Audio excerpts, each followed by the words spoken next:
I think you'll learn that passwords are actually the keys to the kingdom. Almost all systems are engineered so that an entity with a password has access. Easy, simple, straightforward, efficient access to resources. So a user that has a password can sit down and actually access everything they need to access, email and servers, network connections, and so forth. And that's great. That's great for usability. That's fantastic for efficiency. And that's why an ethical hacker goes straight after passwords as early as possible. After looking around, footprinting, and enumerating, one of the first things we'll try to do is grab some passwords, whether we're going to brute force them, engineer them, or whatever. And I'll talk about the different approaches. This is really critical because once we have some passwords, once we actually have username and password combinations, we can start doing things like logging in locally. We can remote in oftentimes through VPNs or tunnels. We can actually become part of an IPsec process. We can join systems to a domain and become a trusted entity within a domain. All kinds of wonderful, wonderful hacking options come available to us when we've got an authentic username and password. And if we can get that in a way that's not detected by administrators, that's not detected by the defenders of the network, and hopefully is long-lived, maybe even has a little bit of privilege to give us access to what we want, well, that's golden. But ultimately, the key is to get a username and a password.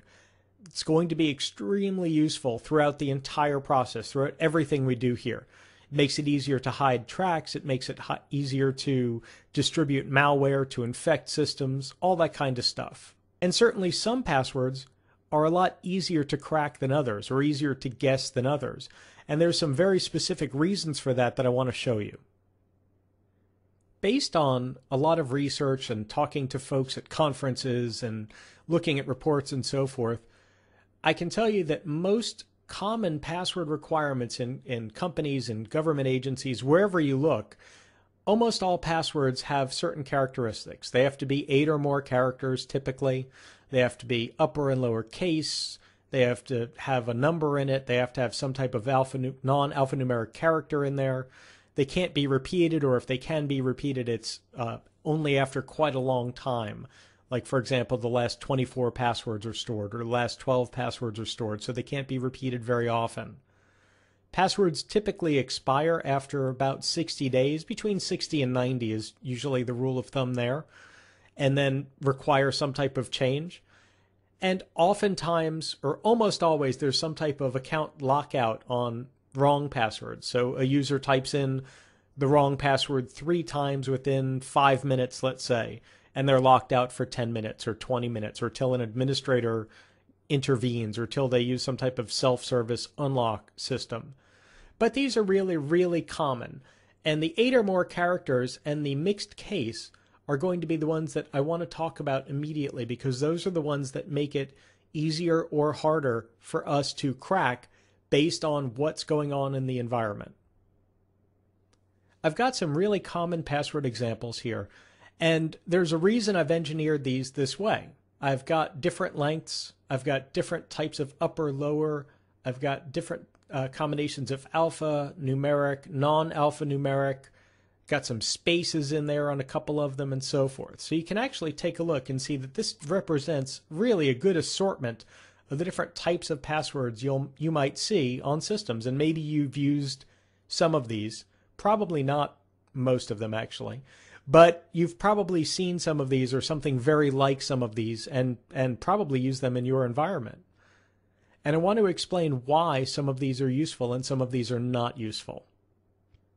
To explain really the use and certainly the strength of these different password combinations or character combinations, I need to draw a couple of lines and show you where the boundaries are for these passwords.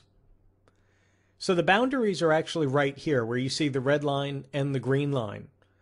The red line indicates that there are 7 characters in those passwords, and you can see that all these passwords have more than 7 characters. That's fantastic. Goes back to our earlier principle of having 8 or more characters. The green line represents 14 characters, and only a couple of these passwords have more than 14 characters. Most of them have right between 7 and 14 characters, 8 to 10 to 12 characters, which is really, really typical in an enterprise. And what we need to know about that is that 7-character passwords are weak passwords. Weak, weak, weak, weak, weak. Anything with 7 or less is going to be a weak password because it means the next 7 are blank. Any passwords with 8 or more characters, 8 to 14 characters rather, are less weak, but still relatively weak.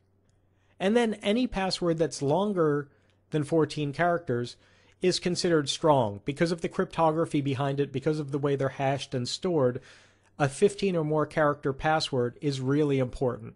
What you should definitely take away from this is not just the length of the password, but the fact that the complexity of the password doesn't matter a whole lot, because alphanumeric, upper, lower, non-alphanumeric characters, that kind of thing, there's still 2 7-character password chunks.